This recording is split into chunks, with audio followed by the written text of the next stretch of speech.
Wow, we can see everyone tonight. Hi, everybody. All right.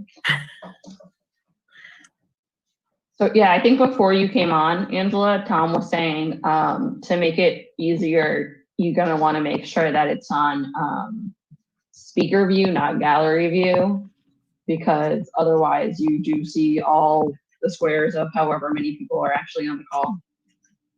Yeah, it's quite intimidating to see everyone. So yeah, no, just kidding. I'm being funny. I'm here all night tonight, guys. Okay, it is 6:30. Madam Clerk, will you please call the roll? Jamie Bova. Here. Lynn Underwood Segley. Here. Catherine E. Leonard. Here. Angela McCalla. Here. Justin S. McLaughlin. Here. Jean Marie Napolitano.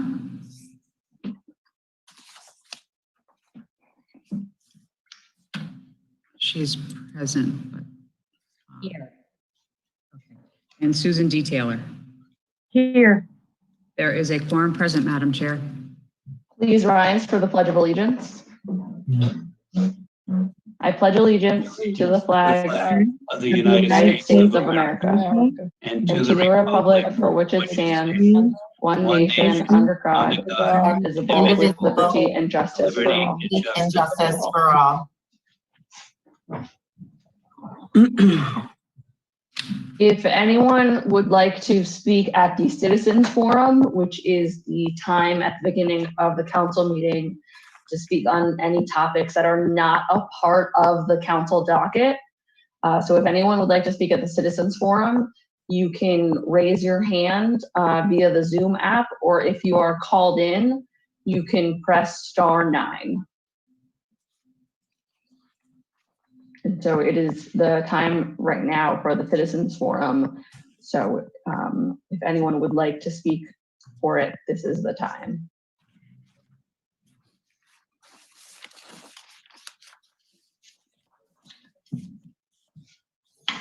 Okay. The consent calendar. Madam Chair, I move that we approve the consent calendar in its entirety. Second. There is a motion and a second to approve. Is there any discussion on the council?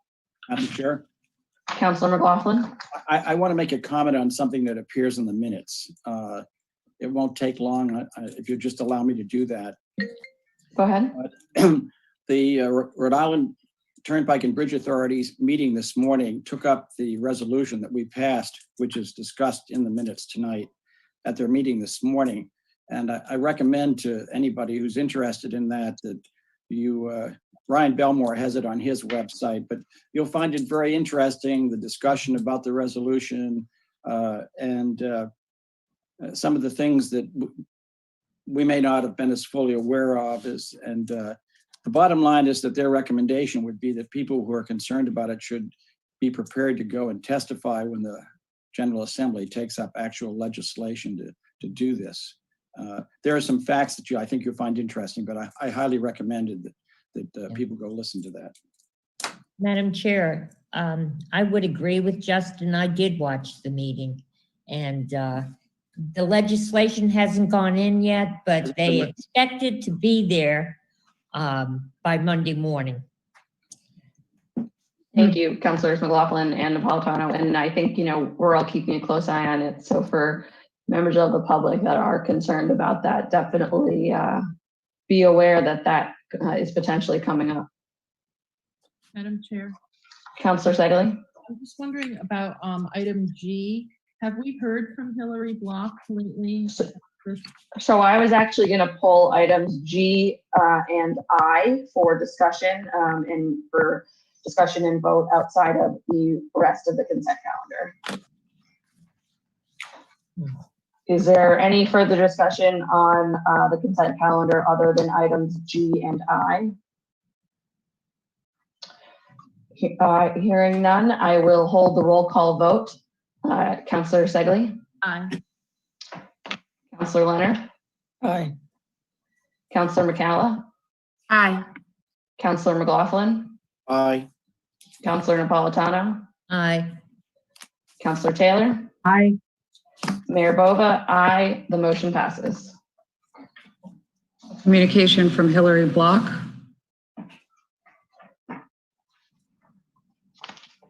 This is a communication from Hillary Block regarding a desire to install a memorial at the Martin Luther King Center. And there has been some difficulty in having staff get in touch and be able to work with her. I know that she was finally able to, she finally did reach out to staff, I think yesterday, but only to say that she wouldn't be in attendance tonight. So given the kind of lack of communication that's been going on there, I'm going to move that we table this item. And that would mean that Ms. Block would still be able to work with the city manager or other staff to get this done. But she would be able to make a plan with them and then have it be brought back to the council when that's ready. And then we won't have to vote on it to continue it every week until she's ready. It will just be tabled until something is ready for further discussion. Second, That a motion? Yes, it was in the form of a motion. Second. I second, yeah. And there was a second. Is there any further discussion on the council on that motion? Hearing none, I will hold the roll call vote to table item G in the consent calendar. Councillor Segley, Aye. Councillor Leonard, Aye. Councillor McCalla, Aye. Councillor McLaughlin, Aye. Councillor Napolitano, Aye. Councillor Taylor, Aye. Mayor Bova, aye. The motion passes. Communication from the planning board. And the next item is a communication from the planning board regarding the items that we sent to them for investigation and discussion as part of a resolution on July 8th. I make a motion that we receive this item. Second. Second, There is a motion and a second to receive. And there are several recommendations and actions for recommendations for action in this communication. And I would like to just get a word of guidance from the city solicitor if to ask, you know, with all of these recommendations that are in this item, be able to refer this to staff for them to take up and then bring back to us. Yes, I mean, you can refer the recommendations to staff to work on and to report back to the council. Okay, I make a motion that we refer this communication to staff to develop the recommendations and bring back to council for action. second, There's a motion and a second. Is there further discussion on the council? Hearing none, I will hold the roll call vote. Councillor Sept. Sorry, I raised my hand. Councillor McCalla. Oh, sorry, it's tough right now. So yeah, if I don't, because I can't see everyone right away, and well, the way it looks on my screen is a little different than I'm used to. So if I don't call on you, please just give me a shout. Councillor McCalla. My question is for the city solicitor. One of the action items in regards to the special use permits of guest houses in residential zones, they're asking for the council to authorize the introduction of a renewal process for the special permit. Is that, do we need to create a resolution, or is that something? Yeah, what we would have to look at, the simplest way of putting that in effect is ask the zoning board to develop a policy when they're taking up these types of cases to do them for only a 1-year period of time. That would be the simplest way to do it. They could do it as a condition to any approval they make. However, your board, you know, they're not bound by that. They could decide not to do that. So we would have to, with staff, we get together with planning, zoning to see if we maybe should do that somehow by amending the zoning ordinance. So there's various ways we can do that. Right, and that's why I wanted to have it be referred to staff, because I do think that we ought to look at what it would take to do this as an amendment to the existing ordinances, because that would be a much more enforceable and permanent way of doing it. Okay, thank you. Counselor Leonard? I want to see that referred to staff too. I'd like to see staff look at it, give recommendations, and then bring it back to the council. Yeah, and so that's what we'll be voting on right now is receiving this memo and referring it to staff for their action. So is there any further discussion on the council? Is there anyone from the public that would like to be heard? And that this is, forgive me, I'm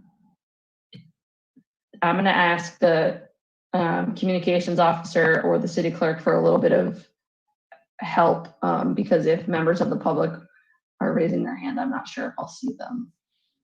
I'm keeping track. I don't see anybody. Oh, I do see one now. Okay.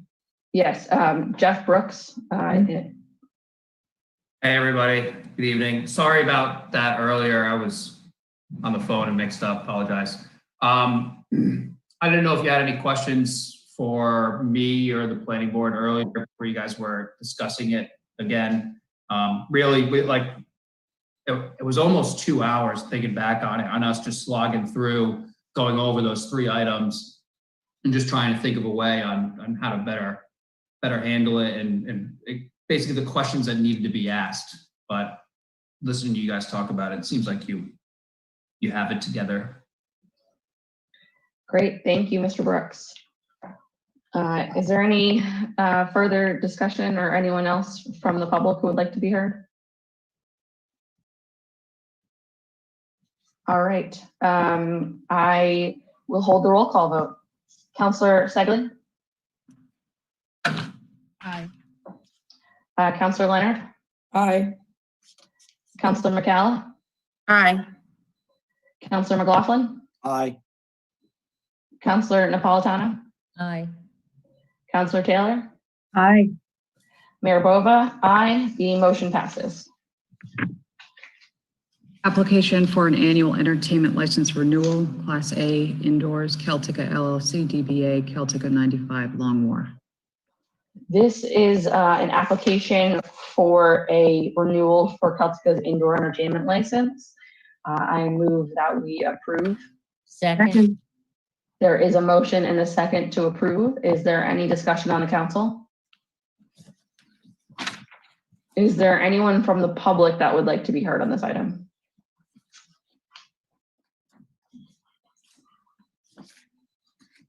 There's none. Hearing none, I will hold the roll call vote. Counselor Segley? Aye. Counselor Leonard? Aye. Counselor McCalla? Aye. Counselor McLaughlin? Aye. Counselor Napolitano? Aye. Counselor Taylor? Aye. Mayor Bova? Aye. The motion passes. Appointments to boards and commissions. Madam Chair. I move the appointment of Charles Allett to Chair of the Zoning Board of Review. Second. There is a motion and a second. Is there any discussion on this item? Madam Counselor Chair. Taylor? Yeah, can you clarify what term he's appointed to? I don't have the information in front of me. It was not provided on the docket like it typically has been. If I could jump in, the Counselor McLaughlin. council normally reappoints the chair whenever we appoint somebody to that board. So this is until we appoint somebody else. So it's not for a term. We can appoint somebody else as chair at our next meeting if we wanted to. And if the solicitor wants to jump in and back me up on that, I'd appreciate it. I think you're correct. You appointed him as chair. He already has a term that he's serving. He's just going to serve that term as chair. Thank you. Is there any further discussion? Hearing none, I will hold the roll call vote. Counselor Segley? Aye. Counselor Leonard? Aye. Counselor McCalla? Aye. Counselor McLaughlin? Aye. Counselor Napolitano, Aye. Counselor Taylor, Aye. Mayor Bova, aye. The motion passes.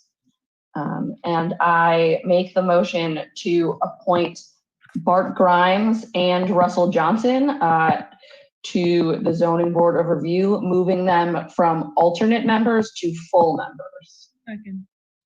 There is a motion and a second. Is there discussion on the council? Madam Chair, Counselor Taylor? I have the same question about these two as they're moving from alternates. Are we specifying which terms they're going to fill? They will be filling the terms of the two most recent vacancies on the Zoning Board of Review.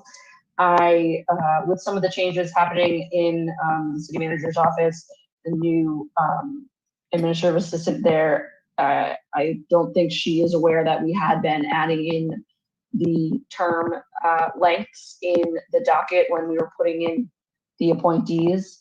So going forward, I think we can make sure that that's there. But as for right now, I don't have the rosters in front, but they are filling in the two most recent. Exactly. Vacancies. Madam Chair, I'm looking at the roster and I don't feel confident that it's completely up to date, so I don't feel comfortable specifying the terms, but it is something I think that we should do going forward.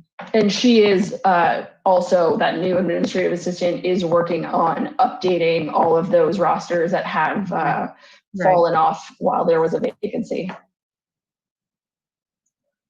Is there any further discussion? Hearing none, I will hold the roll call vote.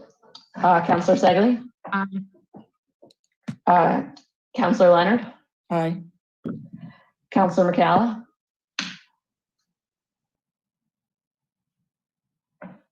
Aye. Counselor McLaughlin? Aye. Counselor Napolitano? Aye. Counselor Taylor? Aye. Mayor Bova? Aye. The motion passes. A resolution regarding traffic calming solutions.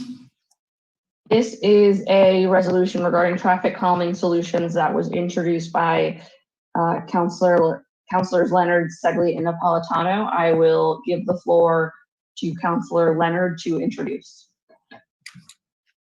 Thank you. This resolution, I was trying to think beyond the box because it was such a difficult summer. So I've introduced this in a different manner with Councilors Segley and Napolitano, and I'd like to read it. Whereas traffic and speeding continue to be major issues on Harrison and Ruggles Avenue, and whereas the city of Newport has been inundated with resident complaints over these issues, with communications asking for these concerns to be addressed. And whereas the Public Services Department, ITC, and the Police Department have been addressing similar safety concerns on Girard Avenue and Malbone Road, streets located near the Pell Elementary School, using the Safe Routes to School project as a best practices model for traffic calming. And both Ruggles and Harrison Avenues are on streets that are also impacted by traffic, not only going to and from Rogers High School, but also by tourist traffic, vehicles as entryways into the Ocean Drive area. Now therefore be it resolved that the City of Newport Public Services, ITC, and police departments expand their study and installation of traffic calming solutions as employed in the area around the Pell School to include Harrison and Ruggles Avenues. I make a motion to pass. Second. Approve. There is a motion and a second for passage and approval. Is there any discussion on the council? I just have a question for, I think this would be for Bill Riccio, who I don't know if he is on the call. I am. Okay, thank you, Bill. So there is, I know that the Safe Routes to School is what has been applied, or is it's what's being done in certain areas of the city, but is that a model that can be applied, or was that like a funding method? I just want to make sure I understand. That's actually a funding source under the state and federal transportation improvement program. Okay, so that's what I thought. So in terms of this resolution, I mean, I think that it's clear that the desire is to calm traffic and make it a safer area for pedestrians and everything. So I just wanted to check with you to see if there would be any confusion from using that terminology in the resolution. No, I don't think so. I understand the intent. Okay, thank you. Is there any further discussion on the council? Hearing none, I will hold. Well, is there any? Oh, sorry. Go ahead. Yep. Thanks, Jamie. Go ahead, Councilor McCall. In regards to the funding, I just want to be clear, is this going to affect in specific the North End in regards to access to resources? Because it was very clear, you know, the reason why I did the North End was not only to highlight Hillside, Girard, Melbourne, and Leo Terrace. It was because you know, again, specifically, this is a very high dense area that not only I wanted to address in regards to school zone safety, but also be clear that there are real like safety concerns in such a high density area. And I think that my concern would be if we just blanketed everything, is that going to make it less effective? I guess, Bill, I'm just wondering. The Safe Routes to School funding that is currently in the TIP is only at present targeted for the area of Hillside, as we've discussed in the past, from Admiral, Calpas to Bedlow. So that's the funding. The topics of looking at traffic calming solutions in other areas that was included in the prior resolution, inclusive of Hillside, Malbone, Girard. That would be done. Now we would just supplement that. So I have actually reached out to a consultant. So if this passes tonight, I'll have to reach out to that consultant to ask them to expand the areas that will be looked at. But to implement anything that comes up after they're evaluated, et cetera, we will not be able to use the funds that are targeted just for that one area along Hillside. It would be, as I see it, city capital dollars in a future year. Madam Chair, if I could jump in. Sir McLaughlin. It's my understanding, Mr. Riccio, that any recommendations developed as a result of the prior resolution and this one tonight will come back to the council. You won't be running off and spending money and having to decide what's the priority is. The council will do that based on your recommendations. Is that correct? Agreed. Okay. Thank you. Councilor Leonard. Well, I just want to reiterate that both Harrison and Ruggles are streets that lead to Rogers High School. Harrison, there is a street through the dirt road. It's a paper street that National Grid uses. And obviously Ruggles is a whole stretch of road that goes up to Rogers without sidewalks in most areas. So safety is safety no matter where it is. And that's why this resolution's on the docket. Is there further discussion on the council? Is there anyone from the public who would like to be heard on this item? Hearing none, I will hold the roll call vote. Counselor Segley, Aye. Counselor Leonard, Aye. Counselor McCalla, Aye. Counselor McLaughlin, Aye. Counselor Napolitano, Aye. Counselor Taylor, Aye. Mayor Bova, aye. The motion passes. A resolution regarding Annandale Road 24-hour sticker parking. This is a resolution introduced by Counselor Segley. I will give the floor to Counselor Segley for introduction and motion. Thank you. I'm going to read the whole thing because it's very short. Whereas City Ordinance 10.32.100 restricts the ability of Annandale Road residents from requesting a petition for 24-hour daily residential sticker parking. And whereas this restriction has been an ordinance for a substantial amount of time with no understanding by city officials for its justification. Now therefore be it resolved that the city administration is tasked with preparing an ordinance amendment to allow the residents of Annandale Road to have the ability to submit a petition to the council for 24-hour resident sticker parking. So just to give you a little, and I move approval. Second. There is a motion and a second. Go ahead, Counselor Segley. I just want to give a little bit of history on this. I got a phone call from a woman who lives on Annandale, and it came to our attention that half of Annandale, the northern half, does not have sticker parking where the southern half does. And so when I mentioned to this woman, I said, well, you could just go and petition for it. Turns out that there is actually an ordinance prohibiting it.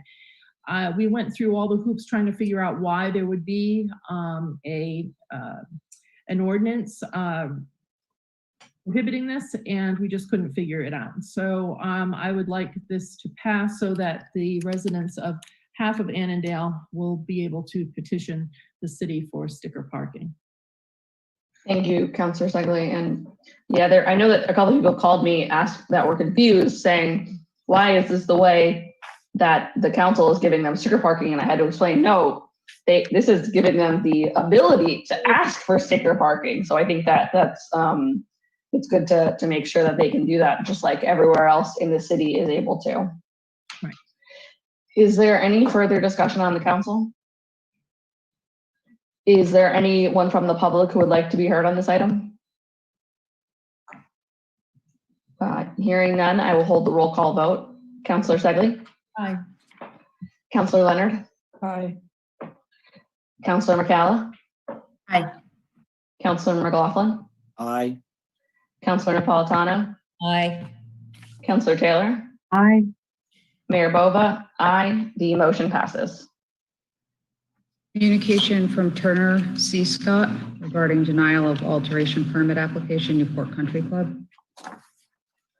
This is a communication from Turner C. Scott, and this item has been continued as staff has been working with Mr. Scott as well as the Newport Country Club on this item. So I want to ask, I'm not sure if it would be the city manager or the city solicitor to comment on this item, because this is actually asking for an opinion and a decision from the council, and I don't know that that's necessarily needed anymore. Go ahead, Joe. Yeah, thanks, Chris. Joe Nicholson, City Manager. Chris and I have been kind of paralleling this matter. He sent to you yesterday some information with the very last comment that there is the potential for this matter to be resolved. I've been having parallel conversations with the country club's attorney, as well as my staff, with regard to where this matter goes. And I'm actually going to meet tomorrow. The country club's attorney reached out to me just before this meeting, asking to meet with me tomorrow to go over what potentially is the proposed resolution for this problem. So I have indicated to him that I indicated to the council the last meeting before we had to not stop the meeting that the matter would still going to need to have a continuance for another couple of weeks, just to maybe just the next meeting, the 23rd, would be a great control date to see if we can work this matter out. Well, I will say, based on some guidance from the city clerk, given that the city council docket for the 23rd has already been published, just due to this meeting having to be postponed.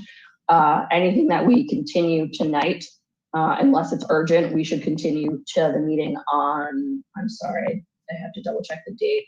In October 7th. October 7th, thank you. No, No, it's the October 14th. Oh, sorry, right. So I will make the motion that we continue this item to the October 14th meeting. Second. There is a motion and a second. Councilor Leonard, did you still want to comment, given that we're continuing? Yeah. What I don't understand in this is that the Newport Water Utilities Department approved the Newport Country Club application for the new fire service as they defined on their drawings. And then we have that one that's approved, and the water department gave the contractor the areas where they wanted the boxes to be located.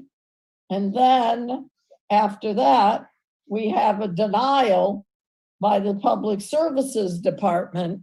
So it seems to me that there's some coordination issue here. And I don't really know the reason for it. Did it have to do with an easement? But it seems that if one department gives an approval, I don't understand how another department gives a denial. Well, it's Joe Nicholson. I'm going to give a brief response. I think what you got to do, Kate, is you got to read the materials that have been provided, because there was plenty of coordination within the city departments, and we make things contingent upon one department's approval all the time, and that was pretty clear. Now there'll have to be, if we can't work this out, there'll have to be an evidentiary hearing in which Solicitor Bean will represent the city side, I assume, and there'll be witnesses called, and I assume it's going to be quite lengthy if we can't work it out. But I just want to make it clear to the council that my review of the materials indicates that the city did not miscommunicate anything here.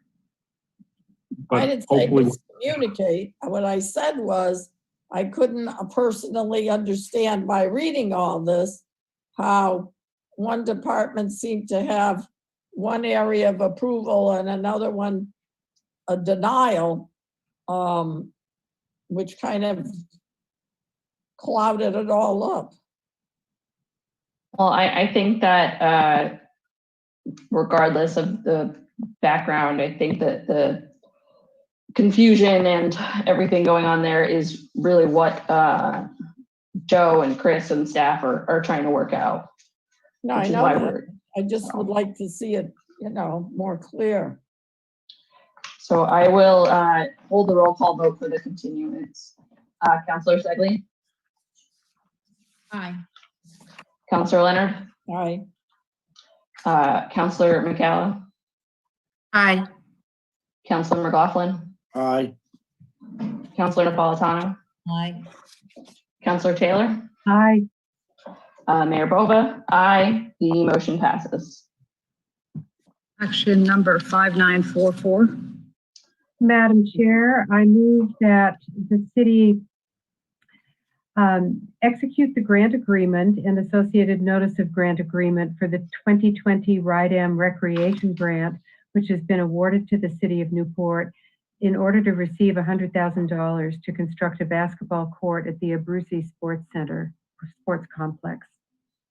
Second. There is a motion and a second. So I do want to make it clear to everyone that this item is for the basketball court only. And there has been a lot of discussion on that's been tying in a future skate park into the approval of the basketball court. And those really are two separate items that the council needs to discuss.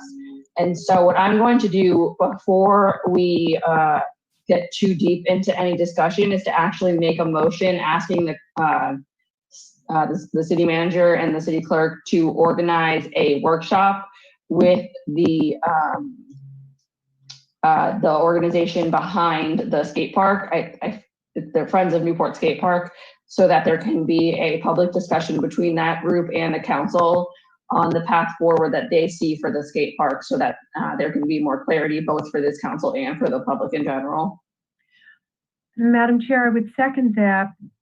However, I would like to include a discussion of the location of the basketball court in that workshop. So it's not strictly about the skate park, but because I think a lot of people would like to weigh in on and understand more about where those facilities are going to be sited within that Triangle Park. Well, what I want to see is us have those discussions separately. And so us tonight with the basketball court item that is on the docket, have us focus on the basketball court and include the siting there, and then have a separate discussion for the siting and the funding and the path forward and all of those details for the skate park. Have that be separate, because they really are two different items. This grant is solely for the basketball court. It isn't related to the skate park. Madam Chair, I fully understand that about the funding. It's about the siting, which I think is also a question that would be appropriate for the workshop. That's all I'm trying to do is add that. Councilor Napolitano. Yeah, this is a recreational park in a section of the city that they need the basketball court. I don't think it's council's job to cite when they have approval to do this. There's plenty of space over there. I don't know if you've been to that field, but there's a lot of space. It's away from many of the residents, and yet it's close enough for the kids to go to. I think it's time that we just vote on this. Fine, we can have the workshop about the skateboard park, but I think it's important that we vote on this and give the kids something that they should have had a couple of years ago. Could we hear? Before we go any further, we don't have a motion on the second that I made regarding the workshop. So can I have a second Second. Thank you, Councilor Segale.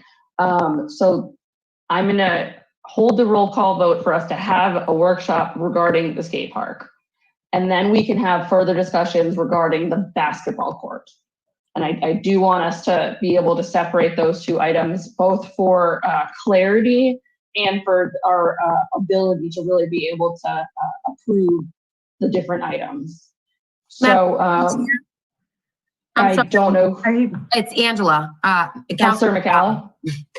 I'd like to just kind of highlight and maybe perhaps give an opportunity for either Eric Reese or Scott Wheeler to kind of talk about the progress, because there's been lots of discussion and lots of work done on behalf of both the Little Leagues Association, as well as, you know, the city, as well as Friends of the Skate Park. I mean, I feel like I only see Scott. Oh, I see Eric and Scott. So I'm wondering if they can just kind of talk about or highlight a little bit of the progression and talk a little bit about the negotiations, if any, that were done on behalf of everyone, so to speak. I also think, you know, we do need to hear from them. I think that I just want to be more clear for the members of the public that tonight is not a discussion about the skate park, because the item in front of us does not concern the skate park.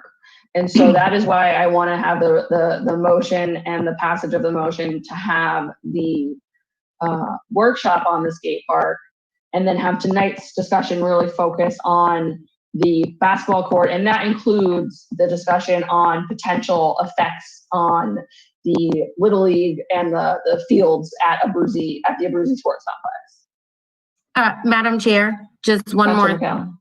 I just want to highlight too, this is also on top of this request. I think that there is a clause that kind of, you know, tips the hat to say that we're okay with the Abruzzi, you know, the concept, like going forward in terms of the multi-skate park. Although the grant monies are dedicated to the basketball courts, I think there is like some language. And Joe, if you can just kind of weigh in if I'm correct about this, and if not, I'll just get off my soapbox.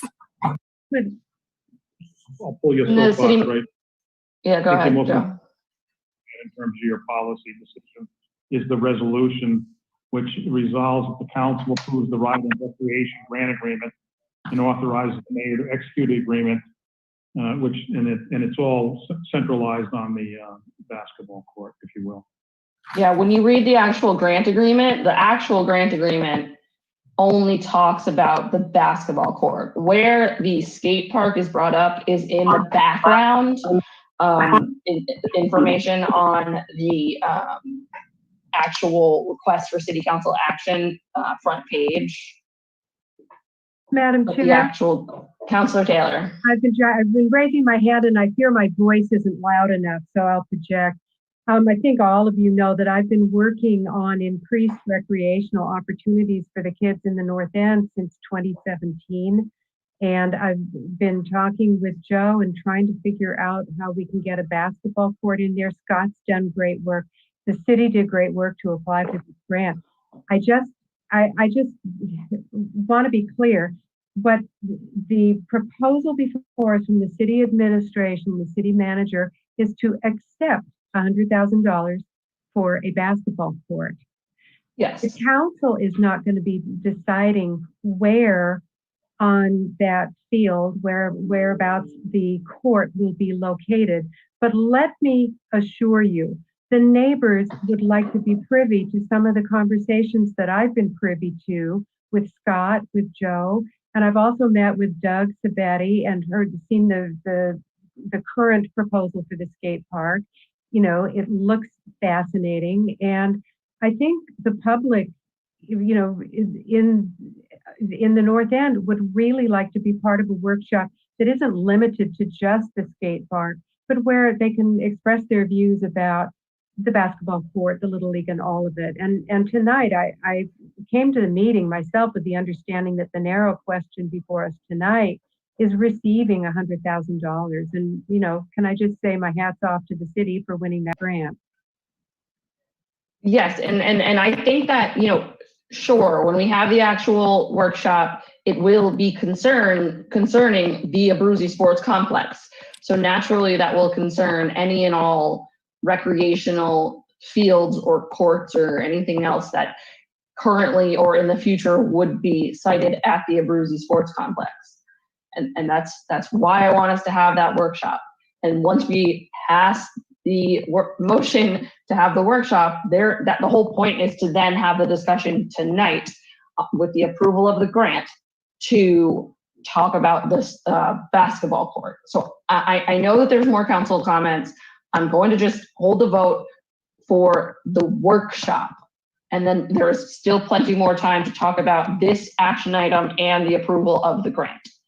So right now I'm holding the vote for the workshop approval. Councilor Sedley. Madam Chair, could you indicate a time frame in which you expect this workshop to be held?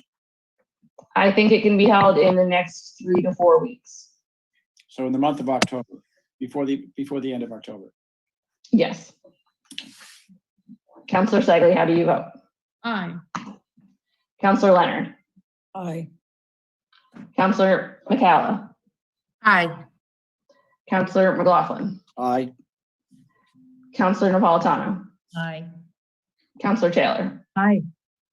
Mayor Bova, aye. The motion to hold a workshop passes. Now we have the original motion in front of us approving the acceptance of the grant funding.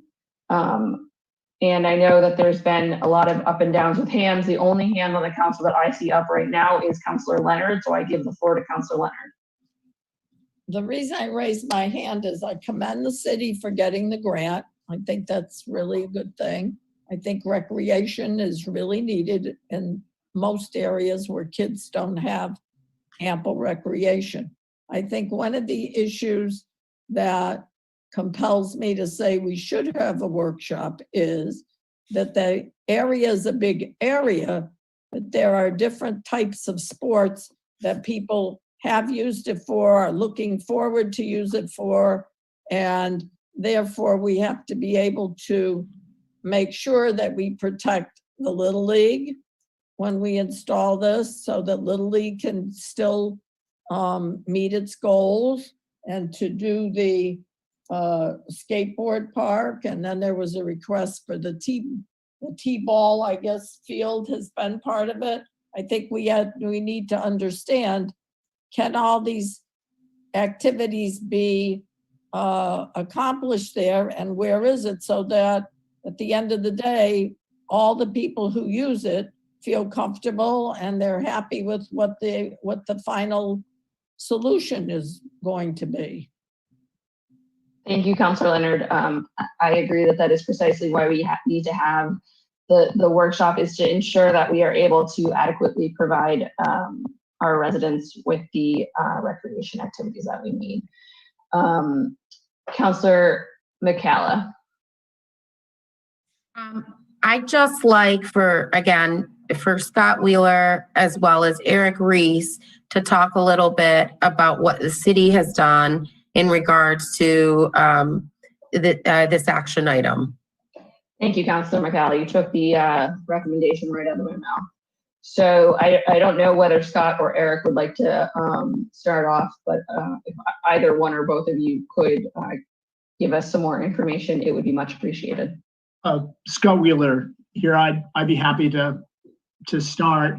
I do want to commend the Little League as well as the Friends of Newport Skate Park and the softball parents.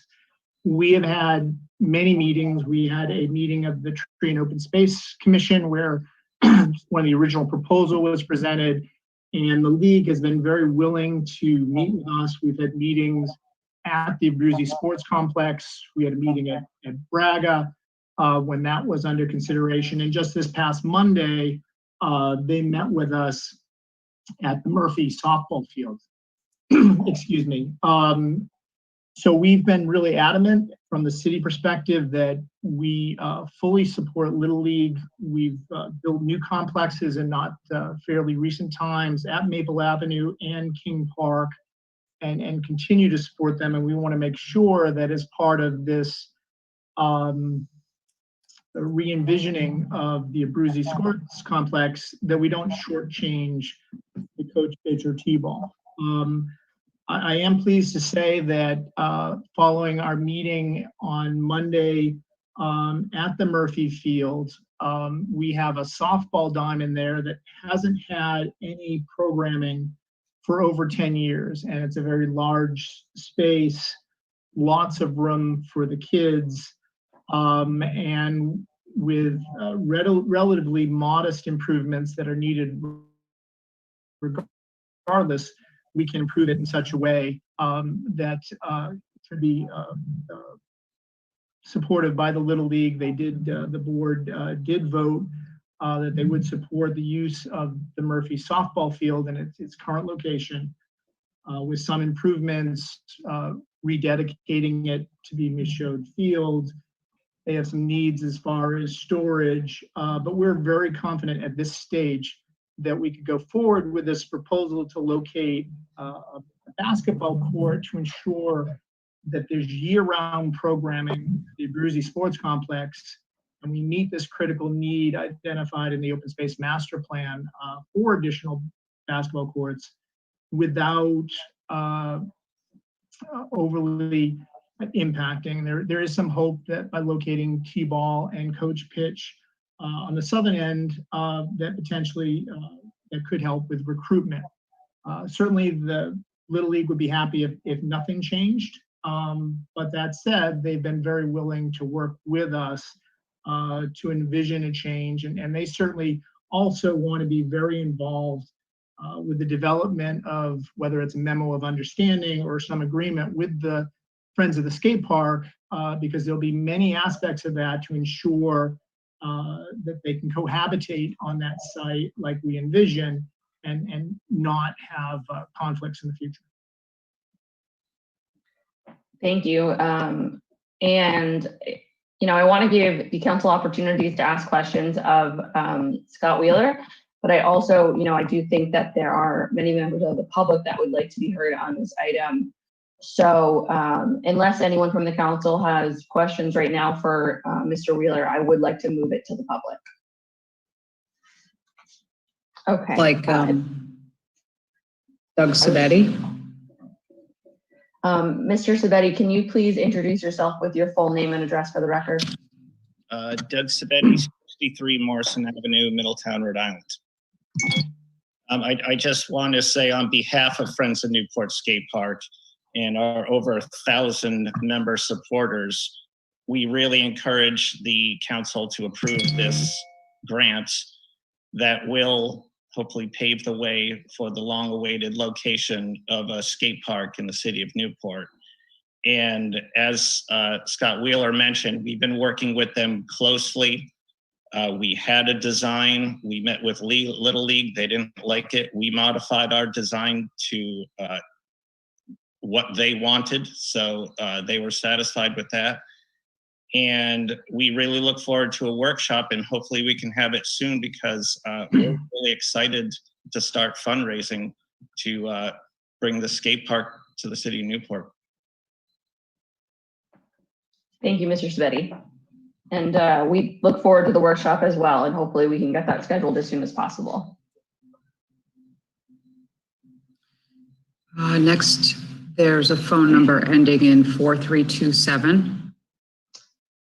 Can you please identify yourself with your full name and address for the record? I think we need to unmute them. I don't know if they can unmute themselves.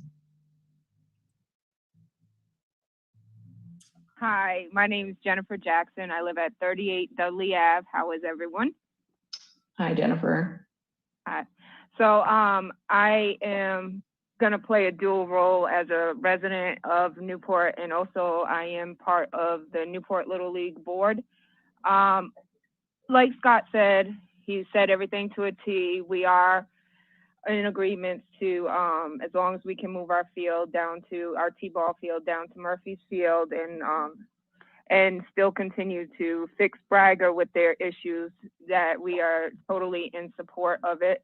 As far as the last sketch any of us saw of the skate park, we didn't agree with it, because we were told that only the Little League field would be taken away and used for the basketball court and the skate park. And again, that's just the T-ball field. If you're ever there, it's the field that is on Maple Ave, the corner of Maple Ave and Connell Highway. So we were told that only the field, and the plans that there was some lack of communication or misunderstanding of communication, and the Friends of the Skate Park had a rendition that was a lot bigger and basically took up every open little piece of land that we have in between the bathroom concession area to the baseball field, and then plus whatever the basketball court didn't take over. We have not seen any modified, updated plans. It's not that we didn't like it. It's just that we were told that only the field would be taken and not that all the other land would be taken. And we have not seen a modified version of those plans in order to say yay or nay, but we are in support of the basketball court. We have no problem giving up our T-ball / coach pitch field, because as Scott said, we discussed moving everything down to Murphy's Field, which would be including the name, the Michaud Field, carrying that name down to the new field down at Murphy's Field. That's a lot of fields. And we are all in agreement with that. And we don't mind that the skate park goes there. We just don't think that there'd be enough land for them to build a successful skate park, because it wouldn't be much if it's only the size of the T-ball field. And after you put a basketball court in there, it doesn't leave much for them to be able to do their vision. And we have talked about, has anyone considered Hunter Park to allow the skate park there, because that would be great with the new realignment of the bridge and how that we're going to have that bike path area, and it would allow safe passage for children all over Newport to go to kind of a centralized location in the town and enjoy the skate park. Thank you, Jennifer. All right, and then can I just add one more thing as a parent? The location of the basketball court, I know our land out here is very few and far in between. I understand that's probably the only location we'll have, but as the parent in me, it concerns me because it's such outside of our neighborhood, and I know other parents are concerned, and that's why a couple of parents have said, you know, that's why my kid doesn't go down there to play baseball. I tell him, get your bat and glove and go with my Aunt Nomi because it's too far outside the neighborhood for parents to watch. And that's it, and I promise, thank you. Thank you, Jennifer. And that, you know, a lot of the questions, I think you're not alone in having. That is, I think, the desire for the workshop, and I know that all parties really want to work together and have a successful workshop and be able to answer questions for both the council and the public. Yes, thank you. Next, we have phone number ending in 9068.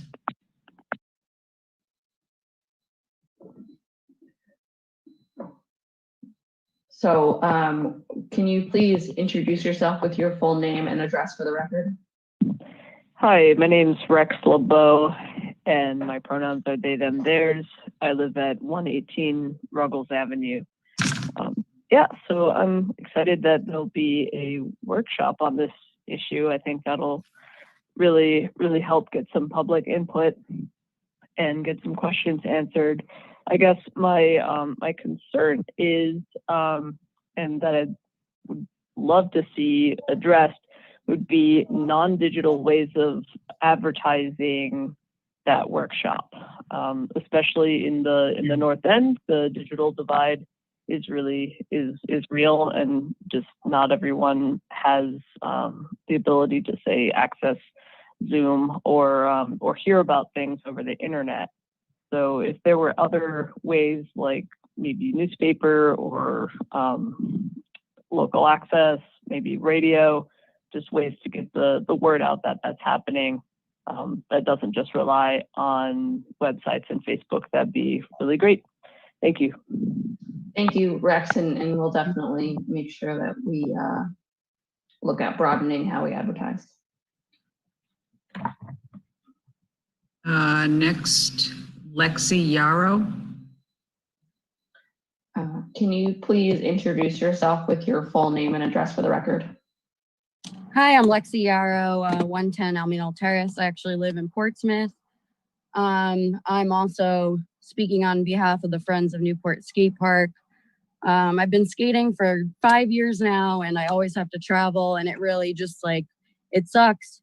And I'm a little worried it's kind of going to get like swept under the rug, and that skateboarding isn't taken as seriously as basketball and baseball and all that. So I do look forward to the workshop, and I do hope that all of you guys do take it seriously, because it means a lot to me, and it means a lot to a bunch of us in the community. And that's all I have to say. Thank you. Thank you very much. Is there anyone else from the public who would like to be heard?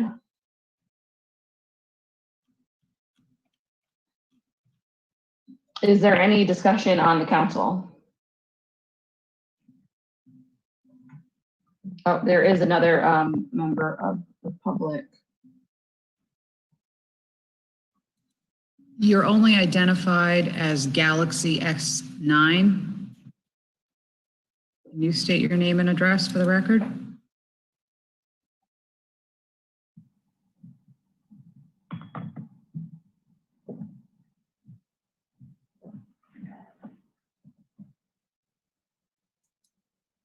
I had a couple of questions. Can you state your full name and address for the record, please? Oh, yes. My name is Maxwell Reese. I live at 2 Potter Street, Newport, Rhode Island. Thank you. Go ahead. I had a couple of questions. One of them was, who runs the concession stand at the current Abruzzi facility for the T-ball and the Little League? And one is, maybe we could possibly use those concession stands to fund or help fund the prospected skate park. So those are run by the different Little League. But I think overall just by Newport Little League, and it helps fund the Little League. So that is what would be funded for that. But further questions like that, I do think are great questions, and I think that those can be discussed at the eventual workshop that we have. So I do encourage your attendance there. So yeah, I would very much like to know when that will happen and look forward to being there. And also I agree with the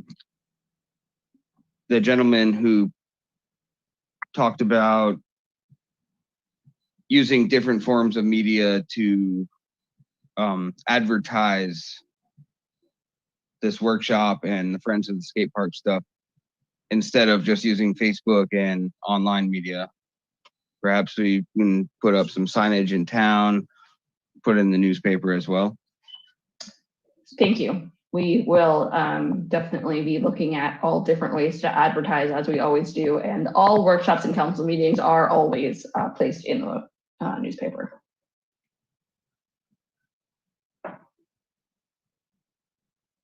Next, it looks like we have John Oliveira. Can you please state your full name and address for the record? Sure, John Oliveira, 27 Lee Avenue, Newport, Rhode Island, and I'm also on the planning board. That's what it reads on my thing. I've been involved with the Little League, Newport Little League, for probably the past 8 years or so. And I cannot stress enough how important the snack shop, the snack shack, and both fields is to the lifeblood of Newport Little League. A lot of the kids that come to the games, they don't even, a few of the kids at least, every game that I've been at, that's the only meal they get. Every player that plays in that game gets a hot dog at the end of the game. And those kids come in hungry. And I feel really bad for them because they don't have any, they don't have the support that my son has. And for you to understand that is critical to me, because if they take that away from the Little League, then the Little League will probably go away. A lot of these kids are on scholarship. It's something that we can coexist with. I think we have enough intelligent people around here that we can figure out how to fit the park and the fields together without taking one thing away from the other. Thank you. Thank you very much. So I know that there are two more members of the public who have their hand up. I know that Mr. Sept has spoken already. I don't know if the number ending in 3895 has. They have not. Okay, can you please allow that person to speak first? Phone number ending in 3895.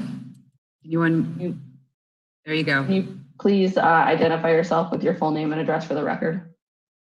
Hi, this is Christine Porter, 26 Carroll Avenue, Newport. And I just wanted to weigh in on support for the skate park. I know my son is a skater and he's got probably 10 friends that try to skate, but there isn't anywhere for them to skate. So they'll try to go to parking lots or different places. A lot of times people tell them that they have to leave. They think that they're going to be damaging things or that they're going to litter, that sort of thing, and they aren't. They're just trying to skate.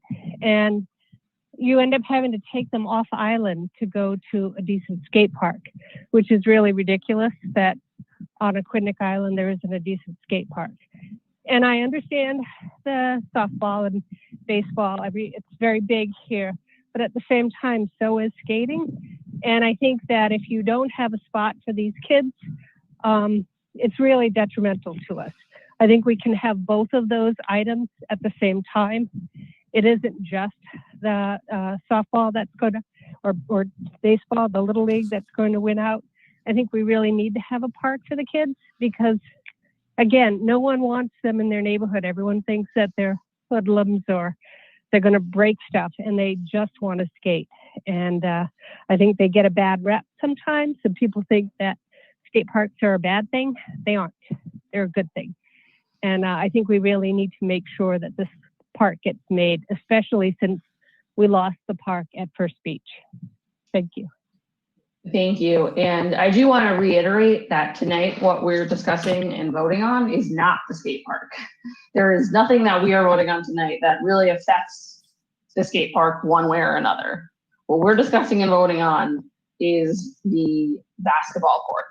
And so while I understand there's a lot of people who are quite passionate about the skate park, and which I appreciate, that's why we are going to hold that workshop and have that as the time for the council and members of the public and the organizers behind Friends of Newport Skate Park to really be able to communicate effectively all of the plans and the discussions and everything that needs to be done.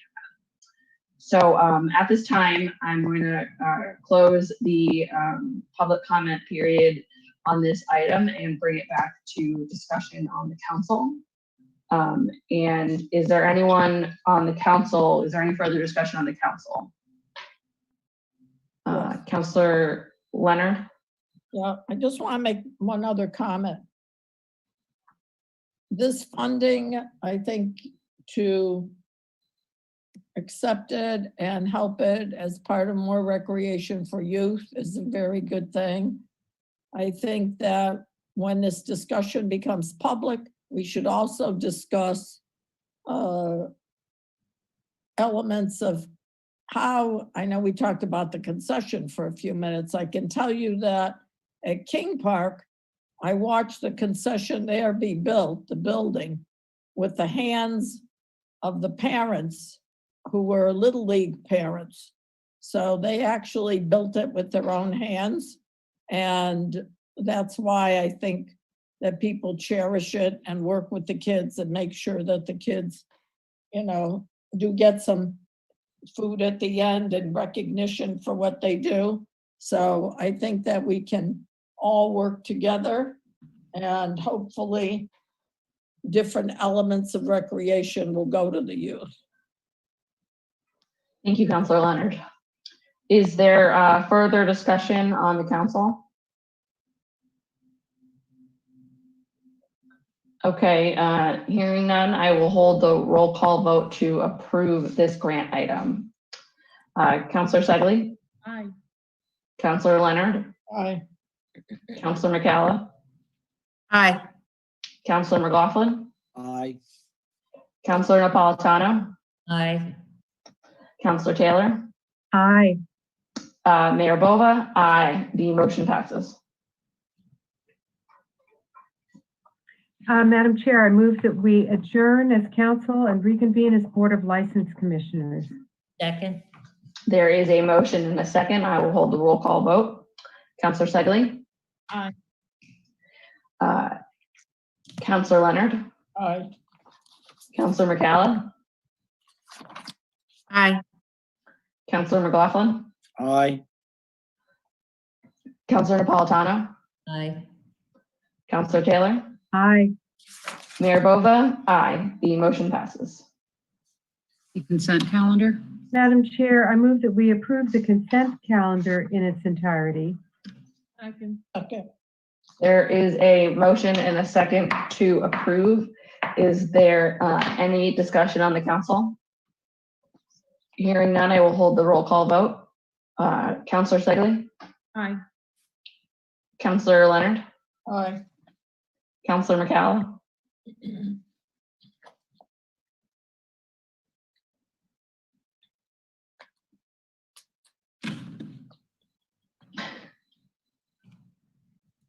Sorry, my computer's going a little nuts. Aye.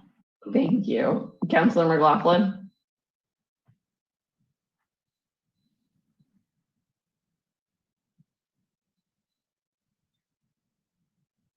Aye. Councilor Napolitano? Aye. Councilor Taylor? Aye.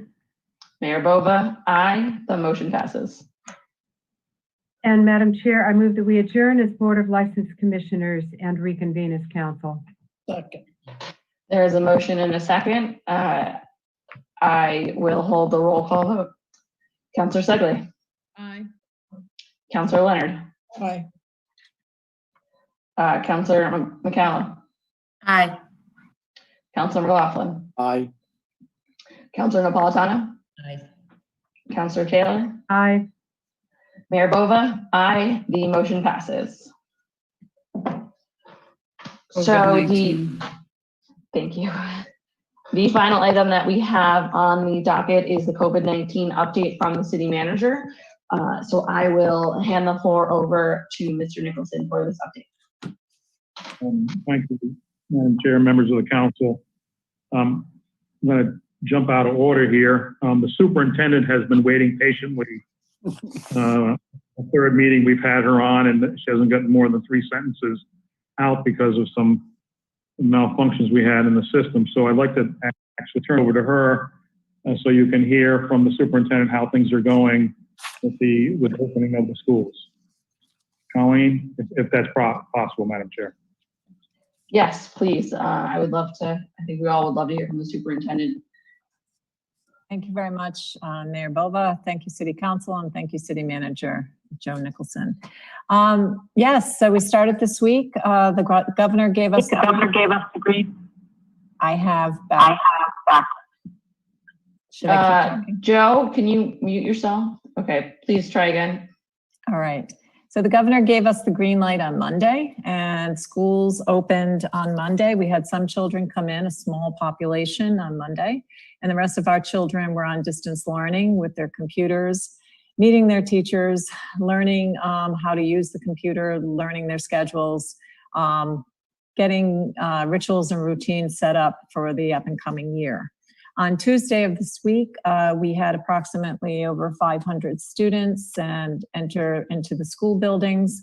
We are doing the phase-in entry, and what I mean by that is we are very gradually and safely entering children into our buildings with our staff and teachers. At the elementary level, we have what's called a soft start for our PK and kindergarten families. So the family with the student comes in, they meet the teachers, and they also learn about the curriculum. Teachers then also meet the students so that they can properly place the students once they create the kindergarten classrooms.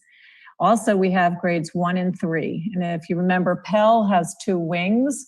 So the grade 1 students, letters A through M, and the grade 3 students, letters A through M, have been in the building on Tuesday and Wednesday.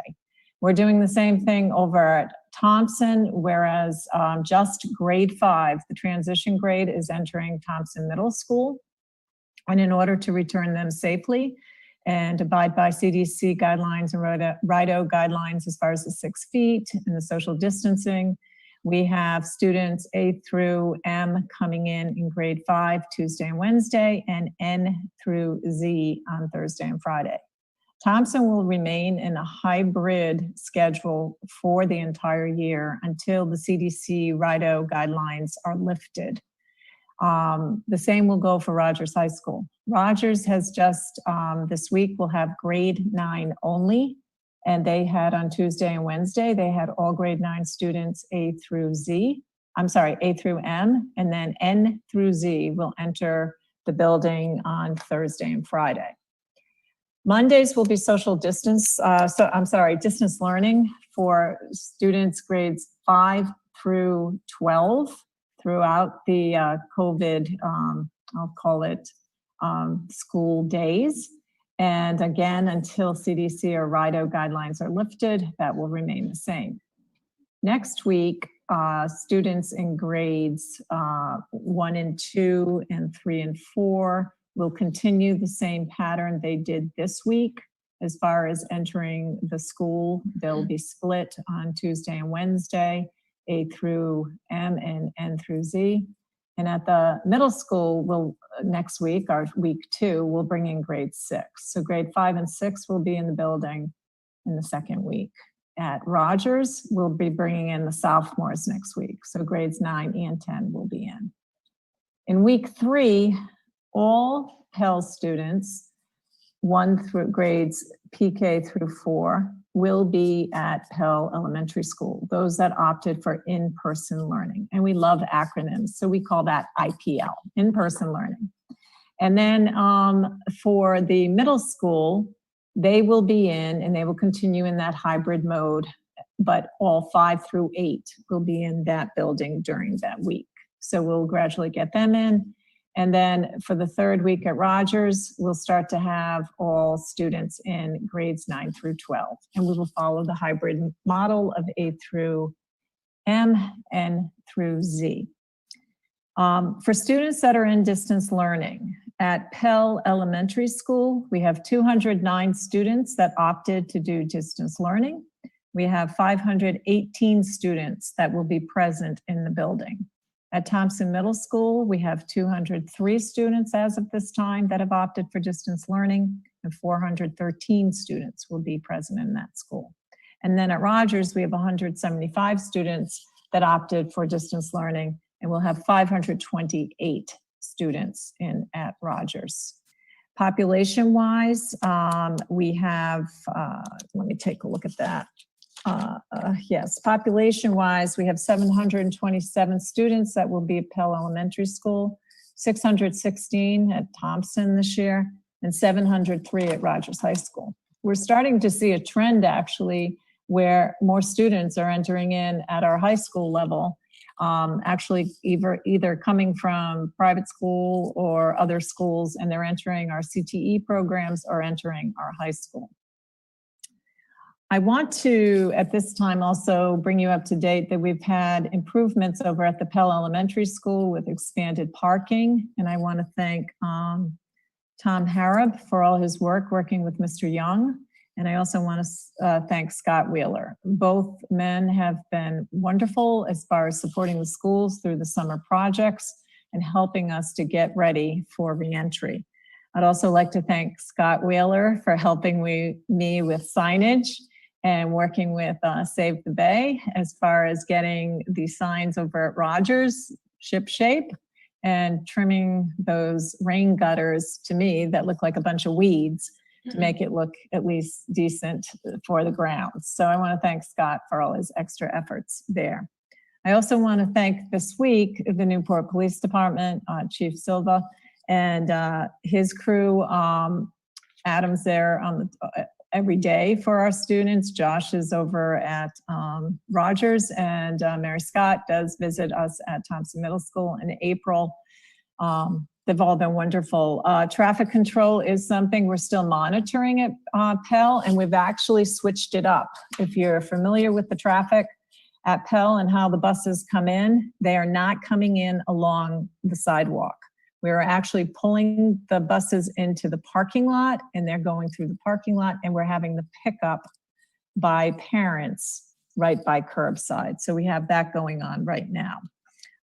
We did have art and engineering, and we did have the EDOC, the Educational Operational Center, did come in, and they did do a building visits for us, especially focusing on Rogers, because we do have a lot of concerns with that building.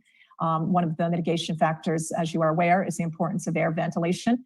Pell is in very good shape. That has a MERV 8, and then Thompson has a MERV 11. I never thought I'd be talking about MERV filters, but there you go. So Thompson is in really good shape. The city's done a fine job as far as building a building that can recirculate and get that fresh air back into the building and make sure we have enough turnover, the 4 to 6 requirements of air turnover. We have much more than that at Pell. And then at Thompson, we've thankfully, Kelly Turner over at Pell has done a great job as far as getting that building ship-shape with the custodians. And then over at Thompson, George Leary, if you go by Thompson, you'll see white fans in the window.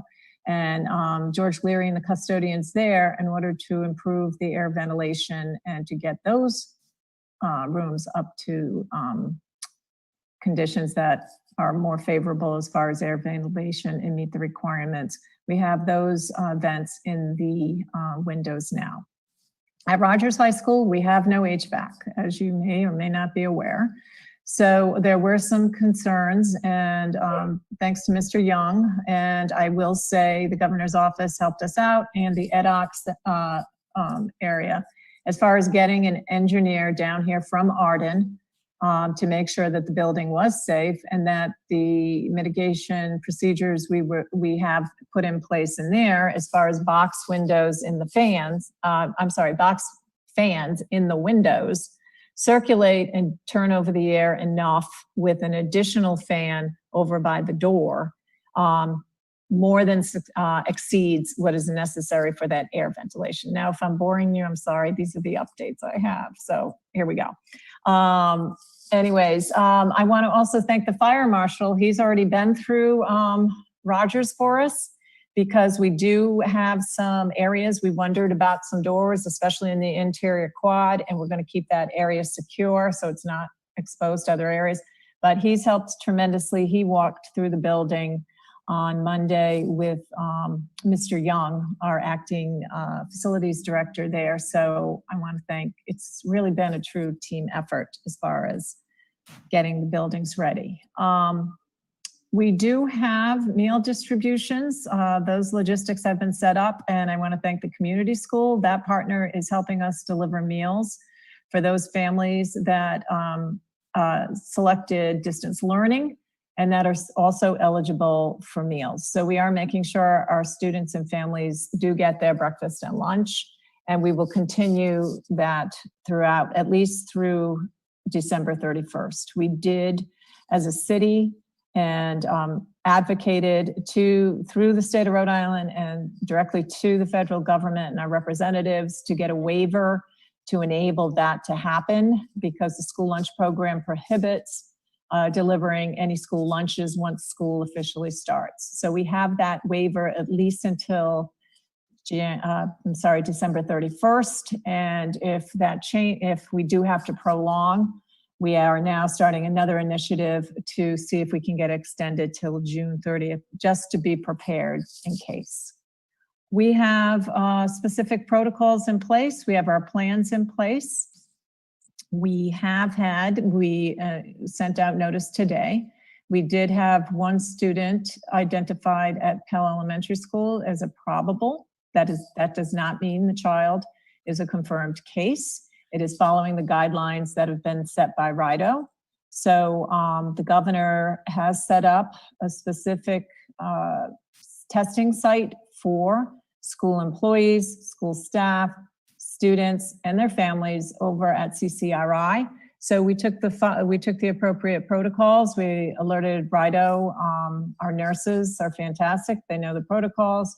We sent the communications out to the parents of any students that were in the same class. And we have also sent out a community-wide and district-wide from me and community-wide from the building principal. Late this afternoon, I was notified that one of our staff members at Thompson Middle School was sent home on a probable. I'd like to say possible, but the Rhode calls it probable. It's a possible case, a probable case. Again, that one has not been confirmed. The staff member will report to the testing site, and we will be notified accordingly and then take whatever necessary steps we need based upon whatever the test results are. Let's see, what else? I have to say the buildings are in great shape. They're sparkling as far as the cleaning.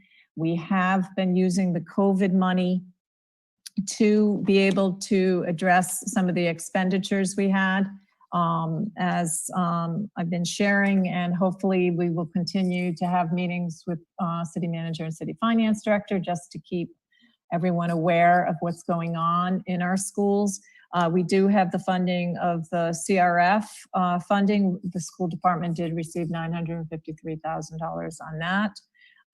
We have, as far as expenditures and starting to set that up, we have about $190,000 in COVID-related salaries and benefits. And then we have an additional $763K PPE supplies, cleaning supplies.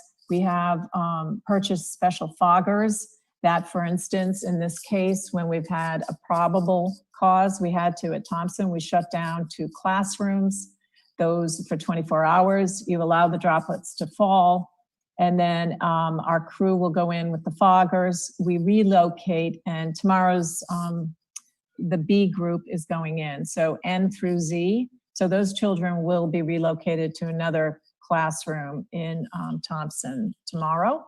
And then we've also purchased cameras to help support the distance learning. And thanks to the generous support, I will say this, thank you to the City Council. If we did not have the Chromebooks that you generously allowed us to purchase and gave us the funding for, Newport would be in a very different place. But we are fortunate we have enough Chromebooks for our students. With the COVID funding, we're purchasing additional backup for that. And we are making sure we have enough hotspots for our students going forward. I heard recently, I think one of the members in the previous discussion mention, I'll call it the digital divide, the technology gap. It is real. And we were hoping and are hoping we, as a school district, we can do something working with the Housing Authority, Rhonda Mitchell, and get some grant money together. So it shouldn't be even a second thought that our families living in the North End have the ability, and their working parents have the ability to get online and have the technology they need. Along with the CRF, because I know Councilwoman Leonard, she's the money gal, the ESSER funds, we also have $795,683 there. And we are in the actually in the process of filling out those applications and getting that set. We will share, and my finance director, business guy, is much better at detail and sharing all those that information with you.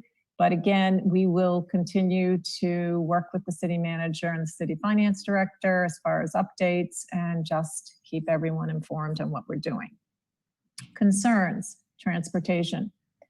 We were notified on Tuesday on Monday, that the statewide transportation system for our out-of-district students, one of our most vulnerable groups, that they did not have enough drivers. And so we are working with our in-district provider, Ocean State, Tony Murgo, and we are trying to look, and we have asked to be released from the statewide transportation system, which is a very costly system, and it's something we're mandated to do, but we're being asked to be released from that.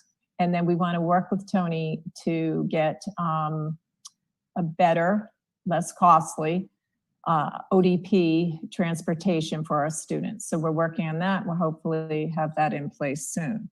Staffing is another challenge we have, just as an FYI. We do have teachers out on FMLA. We have been trying to work with our staff as best as possible to provide those people the opportunity to teach remotely or participate in distance learning instruction, so that we can have certified, highly qualified teachers in front of all our students. And I'm going to say, for the most part, it's worked out well. But if you're an in-person learning student, an IPL, and you go to the school and your teacher is remote, we have to have another adult in the room to make sure there's management and they're supervised. So we're learning as we go. We do have plans in place. We do have specific protocols that we're all aware of, we know inside and out, and we also have our staff being trained. We have additional CNA and support for our nurses. We have isolation rooms throughout all our buildings, and we are not letting visitors into the building, and we're being very careful about who comes in at any time. We are asking and requesting all staff members, all families, to fill out a COVID checklist every morning. We do have an app they can use, or if they're not comfortable with that, some people don't like to download those things, they can go on a website, or we do have the paper opportunity for people. That's about all I have. I know, are there any questions, or I don't know, I probably told you more than you wanted to know, but there you go.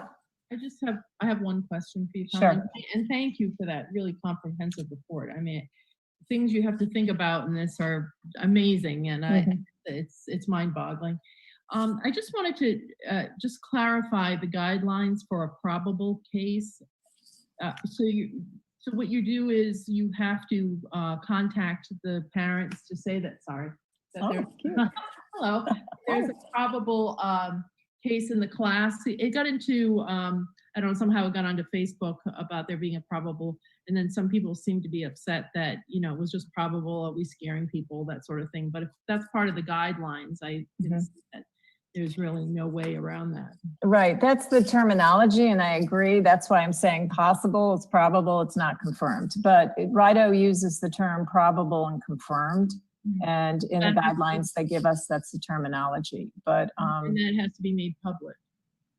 yeah, well, I'm going to say, you know what? We may not have to do that, but I have to say in full transparency, I'm not comfortable not telling people, because no matter what, people are going to find out. And I don't think I'd want to be a parent that has to hear secondhand what's going on at my child's school. I totally agree with you. I just wanted to make sure that we understood the process and the guidelines. So, and the thought on it. So I agree, but thank you. Thank you. And what I can do is there's the Rhode, they call it the playbook guideline. I'll be happy to share that with all of you. So for your constituents, you can have it right there. It's a handy dandy little turn to. So if you need to help anyone, I'd appreciate that. Thank you. Thank you. Thank you, Madam Superintendent. Councilor McCalla, did you have a question? Yes, just a couple of clarification questions. You used some acronyms for some grant monies. You talked about ESSA. Can you explain what ESSA means? ESSER funds are COVID-related funds, and I'm going to tell you, I do not know what it stands for. It's ESSER. The city manager may know what it stands for. But those are educational additional funds we received because of COVID. And that's ESSER, ESSER. And then the other one is CRF, and that's COVID Relief Fund or something like that. I don't know, but it's CRF. And then they changed the name of one of them. So now they have a student sustainability lingo, but it's all from no change in the dollar amount. Okay, thank you for that. Because I was like, hey, like, I know you went like super fast and there was so much to be shared. No, that's fine. And then the other thing that I kind of wanted to consider in regards to food distribution, and this is for you as well as our city manager. I had understood that the city of Providence, in terms of food distribution, had actually, instead of actually creating certain meal site pickups for students, that they were able to negotiate some funds, like take those funds that you would spend on the meals and actually transfer it to like SNAP benefits of some sort. So, and I wonder, Joe, if you could maybe look a little further into that, but I understood the city of Providence kind of like that was a good way in terms of making sure that, people were getting the meals that they needed, right? And then also, maintaining a little more safety in terms of, limiting exposure and all of that. So like families could essentially, really purchase the stuff that are probably essential for those missing meals. So I just share that. I don't know, if that's possible for Newport, but apparently I felt like if the city of Providence could do it and negotiate it with their local, like DHS office, we have our own local DHS office. And I wonder if we could emulate the same. So. Thank you. I'll speak to my food provider as well. Thank you. Yes. Thank you. Is there any further questions on the council for the superintendent? Okay, well, thank you so much, Madam Superintendent. And Mr. Nicholson, do you have any further updates you want to give us? Oh, Always, Madam Chair. And thank you very much, Molly, I'm through this and had you on. And I look forward to meeting with you next Friday, I believe it is. It is. It's next Friday. Have a nice night. Thank you.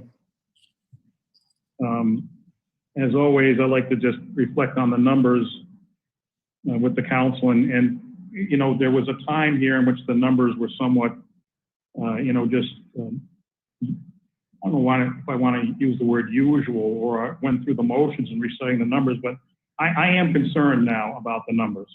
There's 84 hospitalizations. The hospitalizations have kind of stabilized in those numbers, but our local numbers last week increased by 14 for a running total of 168. We haven't had an increase like that since the pandemic, since we started, the state started tracking the numbers. The week before, I think it was 8. Week before that, it was 11. So we're seeing something going on in the community. On the other hand, and that's just one portion of the chart, shows us increasing to 168 of the charts that are provided on the Rhode website, versus another portion of the chart, and I know you've heard me say this before, in which the numbers are lower. They're reflected lower, and they're reflected as 13, 6, and 5 for those last 3 weeks that I recited. And still yet, you go to the zip code chart, and which 02844 is showing us having a running total of 152 cases. I yet get clear explanation, Rhode, as to why there are discrepancies in the numbers.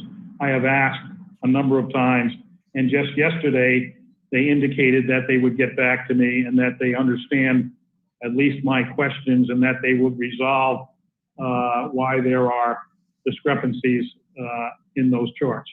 Suffice it to say that an increase in 14 in 1 week is not a good increase, at least the way we were trending. Now, I will tell you that we have had a dramatic increase in testing in Newport, and I think it's attributable to the university students come back, and there's no issues with them. They have their own dashboard, and their dashboard is reflecting that they've had that Salvi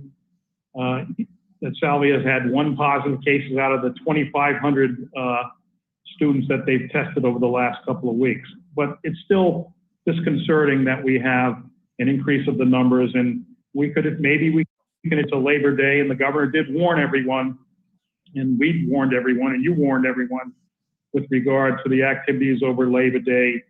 I did note in Dr. Scott's comments today at the press conferences, she was talking about businesses going back to work, and somehow I was missing it a little bit, and some of you may have heard it a little clearer, but somehow attributing to maybe some lax practices in some businesses around in terms of the state's uptick in some cases.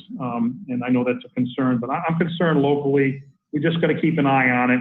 We got to continue to be vigilant with regard to mask wearing. I know it gets weary, and it gets weary in the community, repeating the same thing about mask wearing and social distancing and washing your hands, but those are the most important attributes of fighting this pandemic. With regard to masks, I'm going to move on to masks in general, and unless there's any questions on the numbers, we have given out. Joe, Councilor McNally has a question. Please, Angela. Sorry. So I do kind of want to highlight in regards to the uptick in testing.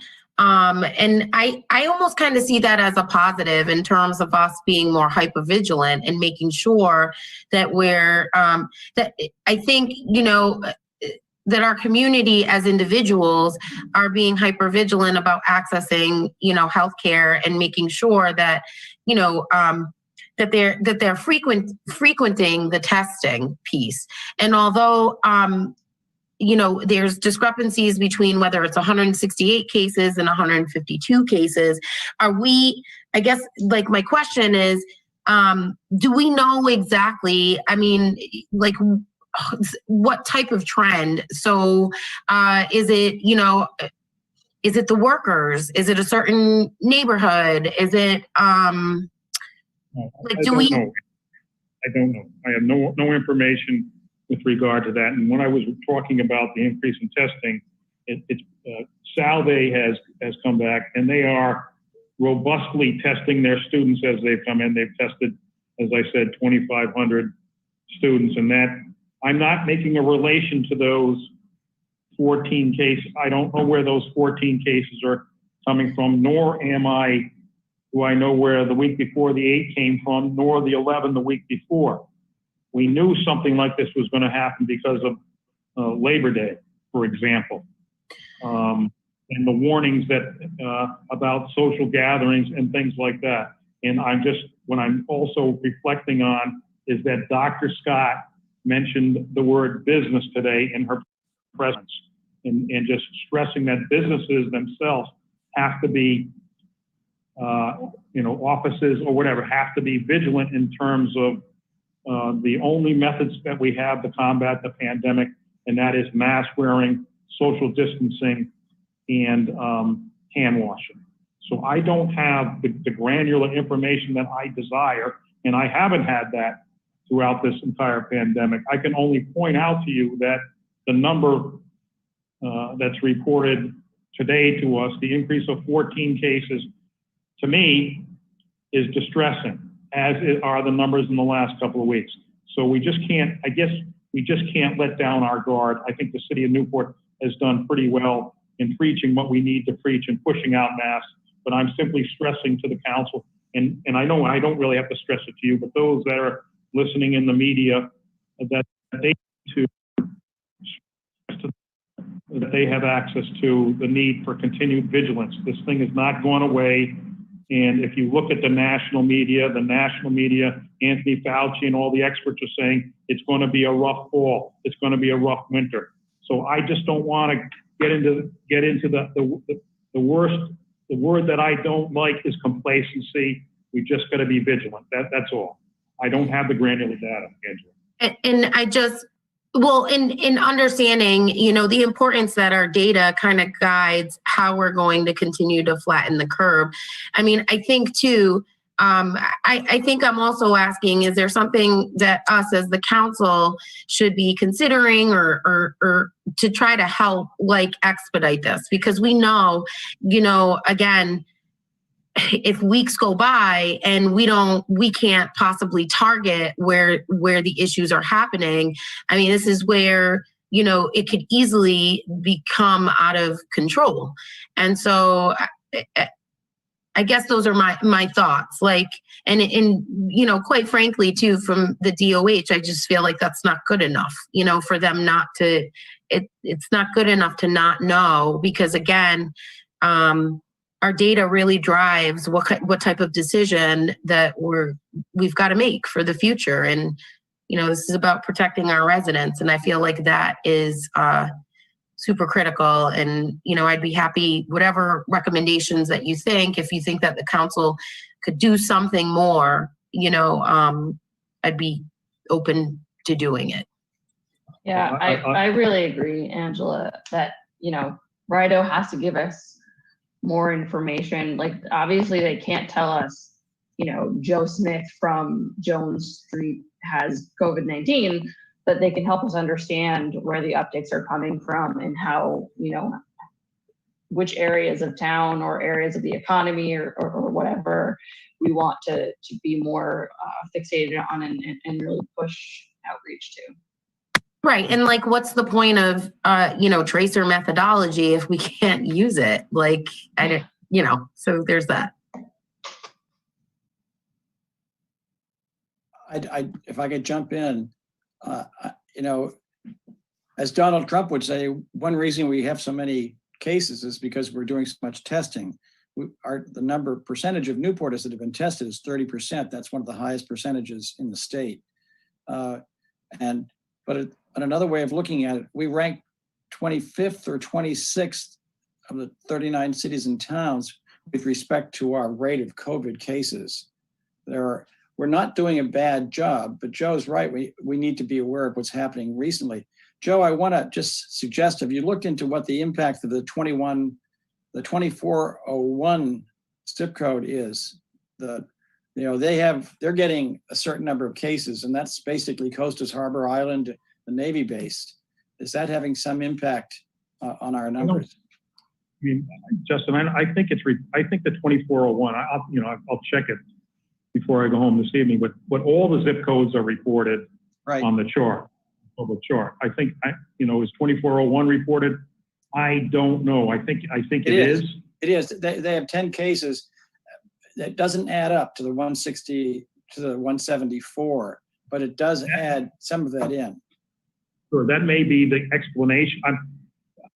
Maybe I lead with my chin tomorrow with Rhode and say, are you in that running total of Newport, as it were, are you adding, Coastal Harbor Island? I mean, that's a reasonable explanation, as is someone that comes here and is tested and is from South Carolina and is only here for the season. That's what I was attributing it to, for example, for Florida.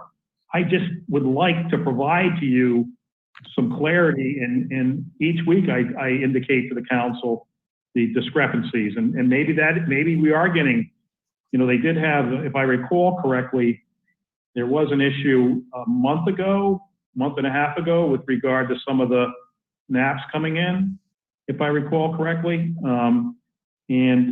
So I didn't consider that reporting, but that's something I'll pursue. Yeah.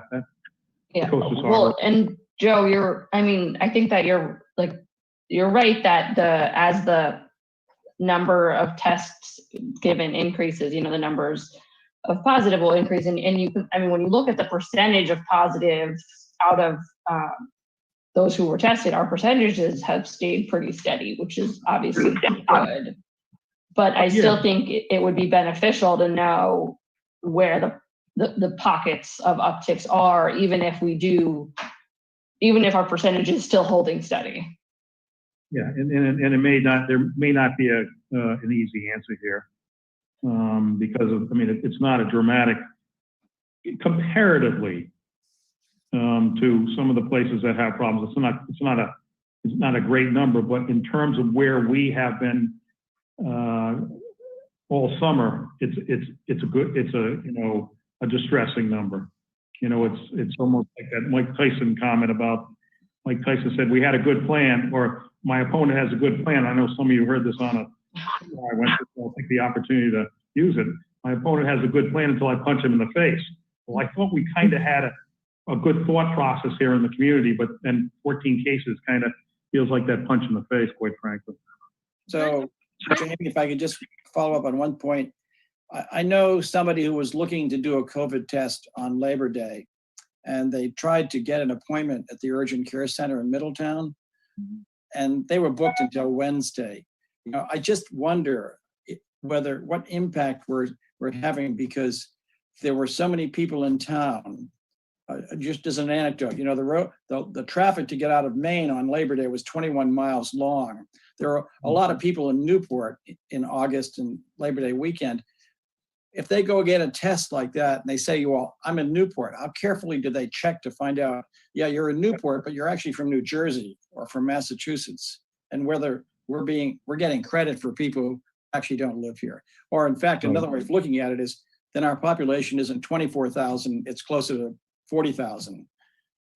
So that's 50,000. That's right. That's exactly right. No. So I'm going to continue, and I'll let you know what. I think I interrupted somebody. Councilor Segley, I think also had a question. I just wanted to say that, I think that sometimes we could become a little bit complacent if we don't know people personally who have been affected. And I think that this is a pretty good wake-up call for the community, and that we should just continue to be careful and wear masks and socially distance. So it certainly is a reminder.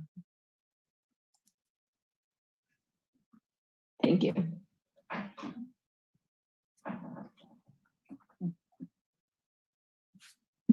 may continue? Yes. Speaking of masks, we continue with our mask volunteers who continue to do an excellent job. We've given out over 8,000 masks in the community. We do have a volunteer who's come forward and wishes to, and I think it's a good suggestion, maybe visit the small inns and B&Bs with literature. We have plenty of literature about our mask mandates and maybe deliver some masks. And the last thing I'm going to tell you, and it's for the media and for anyone else listening, and not necessarily for the council. I mean, if you need a mask or need some masks, just ask us. We have masks that we want to provide to the community. It's just not for people downtown or in the mandated areas. If you think you need them, we can help you out. And we're going to continue to get our allocation from the state. And but the volunteers have been absolutely super. And Joe, can I chime in? Sure. Okay, sorry. I really appreciate your and the city's support and the council's support, but we're sort of upping our game at post Labor Day so that the volunteers behind the scenes are getting better organized so that we don't have to lean quite so heavily on Joe. Salve, I'm getting a very positive response from the administrators at Salve. So we're looking at organizing some students to join the Zorro Brigade. And I think that's important to bring a new perspective, to get Salve students engaged. You know, we hope that they will be taking the mentality of mask wearing back to the campus. And so that's a positive development. And yes, getting masks actually into the bed and breakfast, you know, physically, so that the bed and breakfast and the small inns can be handing them out and getting, you know, reinforcing that message. Thanks, Joe. That's all I have on masks. Thank you, Councilor Taylor. I actually just wanted to jump on to what you were saying. You know, I want to applaud Councilor Taylor and all the volunteers and everyone that has been going out and giving out the masks. You know, as we move forward into the fall, and I would like it if we had a plan going forward for the mask distribution and an understanding of whether or not we think that this is something we want to see be more staff managed rather than volunteer led. Only because, not that I don't think you guys are doing a really fantastic job, but I wonder at what point we're asking too much of volunteers. Well, and to respond, Jamie, thank you. It's not just that, it's a question of, you know, we're an operation that mans tables outside, and that's going to come to an end, you know, let's say certainly by Thanksgiving. So we need to figure out how we get the messaging out, how to make it still easy for people to comply and to have access to free masks. And we're going to need to rethink the model. And I do look forward to doing that. And let me assure you that the volunteers have some very thoughtful opinions on what works, what doesn't. And so I hope to tap into all of that. And as a council, we can maybe formulate a plan going into the fall and the winter. Great. Back to you, Joe. Great. So I hate to bring everyone up after we've been talking about some of these other, you know, difficult issues like numbers and masks and things like that. But the beach, I don't know if Eric Reese is still on the line. I'm not, Eric, I won't drag you in, but the beach was a shining success, Easton's Beach success this year. It well surpassed our revenue expectations. And quite frankly, it surpassed last year's revenue numbers. And I think it's a tribute to, as we wind things down at Easton's Beach and Rejects, I think the staff has done a marvelous job, and those little machines that people have been feeding money to have been a resounding success. Interestingly enough, our month of June was a lot busier than normal due to the pandemic, we suppose. We're eager to get out, and kids were out of school, and we had above average temperatures. That helped. It also helped that the council allowed us to collect parking fees to 6 o'clock in the evening versus 4 to 5 o'clock in the past. And we did, as we had a slight increase in the parking fees as well, and that helped out. But I want to it was almost a ballet that Eric Reese and his staff had to participate in every weekend in terms of managing the crowd and managing the parking and spreading the crowd out. But it looks to us like it was a big success, at least from a financial standpoint, and we have not had any issues with regard to that we're aware of with regard to COVID. Hopefully things will be back to normal next summer, and we'll just look forward to that. Great, thank you, Joe. The last issue I wanted to mention was I was on the phone today, and I have been soliciting input of various businesses, restaurants, and retail with regard to where are we going to see ourselves in the next month and a half. And I had a very good discussion today with that the Chamber of Commerce arranged, and the largest concern of those on the phone seemed to be having a good marketing campaign going forward to try to capture those day trippers, and certainly with an eye towards Restaurant Week, really supporting Restaurant Week, which is November 6th to 12th, marketing shop local, eat local, and that type of campaign. There wasn't really any interest in having kind of mini street fairs, which I thought we might be able to trend towards. The businesses simply want to continue to perpetuate the outdoor scene that they have now, particularly the restaurants. In that regard, last week, Stephen Pryor announced that there was a little money available to help support the Take It Outside initiative, an initiative that we already had, quite frankly. And today, the governor wrote last about it, but he didn't need to answer me because the governor today announced that the state of Rhode Island is making available $1 million of funds to intermediaries. We're an intermediary. The Chamber of Commerce is an intermediary to support businesses in the Take It Outside initiative. It's an RFP process. The RFP has just been published. I just received it this evening. We are sitting here at this meeting, and it is a competitive process, and we have the ability as an intermediary to apply for up to $150,000 by September 22nd, I believe is the due date, just next week.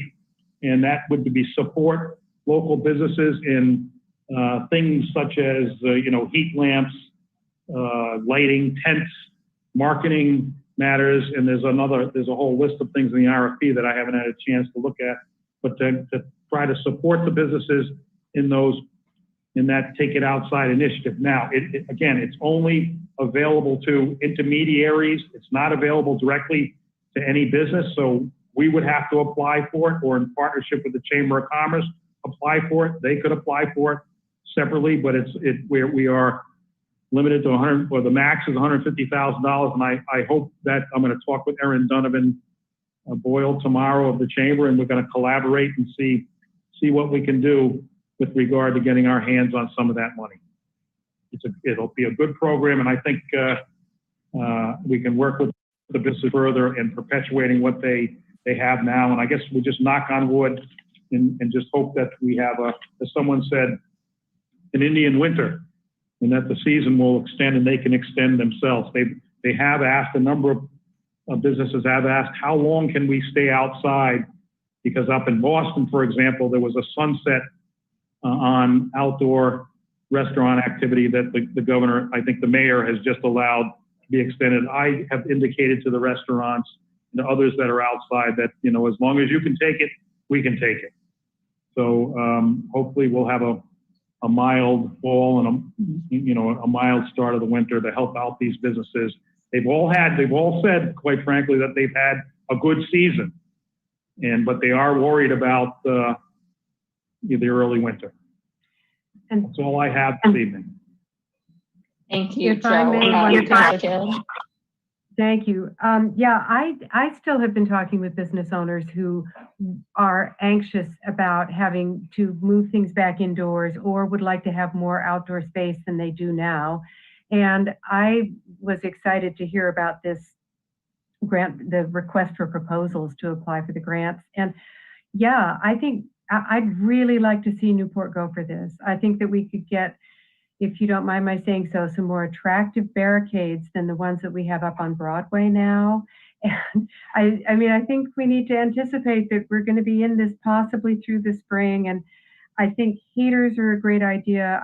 The business owners know better than I do what the particular paraphernalia are that they want. But I think it's a great idea. I think we should go for it.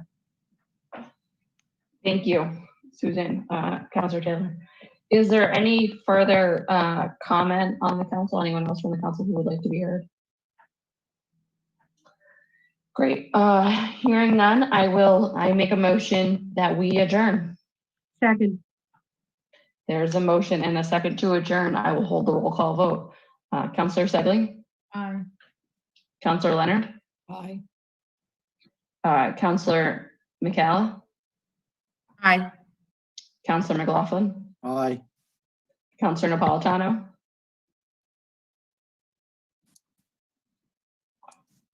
Councilor Taylor? Aye.